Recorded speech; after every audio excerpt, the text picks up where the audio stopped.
Hamas युद्ध के बीच लाल सागर में विदेशी जहाजों को टारगेट कर रहे हूती विद्रोहियों की अमेरिका और ब्रिटेन ने कमर तोड़नी शुरू कर दी।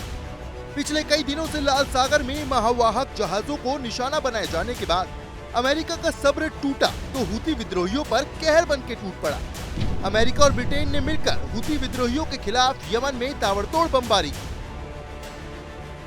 यमन ने कहा कि अमेरिका और ब्रिटेन ने उस पर 73 बर्बर हमले किए। रिपोर्ट के मुताबिक हमलों में यमन की राजधानी सना, तटीय प्रांत अल हुदैदा, उत्तरी प्रांत सादा, हजाह, धमार और ताइज पर बम गिराए गए।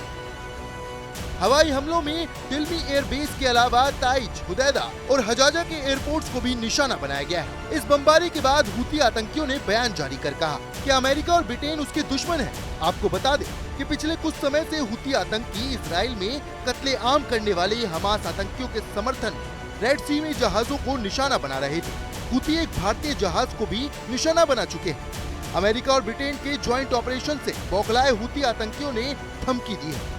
हूती के प्रवक्ता यदा सराया ने एक बयान जारी किया। इसमें कहा कि आज यानी शुक्रवार को 73 हमले हुए। इनमें राजधानी के अलावा हुदैदा, ताइज, हजाह और सादा को निशाना बनाया गया है। इन हमलों में हमारे 5 सैनिक शहीद हुए और 6 घायल हुए। यमन के लोगों के खिलाफ इस क्रिमिनल अटैक के लिए अमेरिकी और ब्रिटिश दुश्मनों की पूरी जिम्मेदारी है। इस अटैक का जवाब दिया जाएगा, इसकी सजा भुगतनी होगी। यमन की सेना इस बात की पुष्टि करती है कि वो इजराइल समुद्री जहाजों और ऑक्यूपाइड फिलिस्तीन के पार्ट की ओर जाने वाले जहाजों को टारगेट करती रहेगी। हूती के एक दूसरे प्रवक्ता मोहम्मद अब्दुल सलाम ने कहा कि यमन गणराज्य पर यह हमला यमन को गाजा के समर्थन में कदम उठाने से रोकने के लिए किया गया है। मोहम्मद अब्दुल सलाम ने कहा कि इस विश्वघाती आक्रमण की बेवकूफी से उन्हें अगर लगता है कि हम फिलिस्तीनियों की मदद करना बंद कर देंगे तो वो पूरी तरह से गलत है। लेकिन हूती अब भी इजराइल समुद्री जहाजों को निशाना बनाते रहेंगे। वहीं हूती विद्रोहियों के सीनियर लीडर मोहम्मद अल बुख्ती ने एक्स पर इन हमलों की कड़ी आलोचना करते हुए लिखा कि यमन इस युद्ध में विजयी होगा। उन्होंने लिखा, सिर्फ उन लोगों को डरना चाहिए जो फिलिस्तीनी भाइयों की मदद करने में विफल रहे हैं। अमेरिका और ब्रिटेन ने यमन के खिलाफ जंग छेड़कर गलती की है। वो अतीत से बिल्कुल कुछ नहीं सीख रहे हैं। ऐसे ही साल 2015 में सऊदी अरब की ओर से यमन पर बमबारी को भी अमेरिका और ब्रिटेन का समर्थन हासिल था और वो भी एक चूक। मुझे कोई संदेह नहीं है कि अमेरिका और ब्रिटेन अतीत में की गई बेवकूफियों पर अफसोस कर रहे होंगे। ये लोग जल्द ही समझ जाएंगे कि यमन पर हमला उनके इतिहास की सबसे बड़ी गलती है। बुख्ती ने अंग्रेजी में भी एक लंबा बयान जारी किया।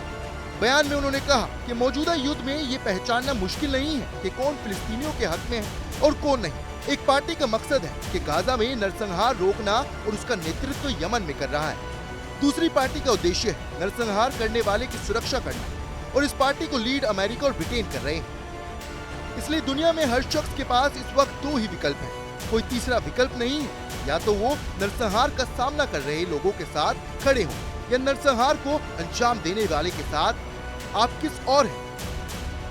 यमन में हूती आतंकियों के खिलाफ बमबारी को लेकर अमेरिकी अधिकारियों ने कहा कि ईरान समर्थित समूह के खिलाफ पहली बार हमले शुरू किए गए क्योंकि बार बार समझाने के बावजूद हूती विद्रोही इंटरनेशनल शिपिंग रूट पर कमर्शियल जहाजों को निशाना बना रहे हैं। पिछले साल के अंत में शुरू हुए हूती विद्रोहियों के ये हमले अमेरिका की चेतावनी के बाद भी रुक नहीं रहे हैं।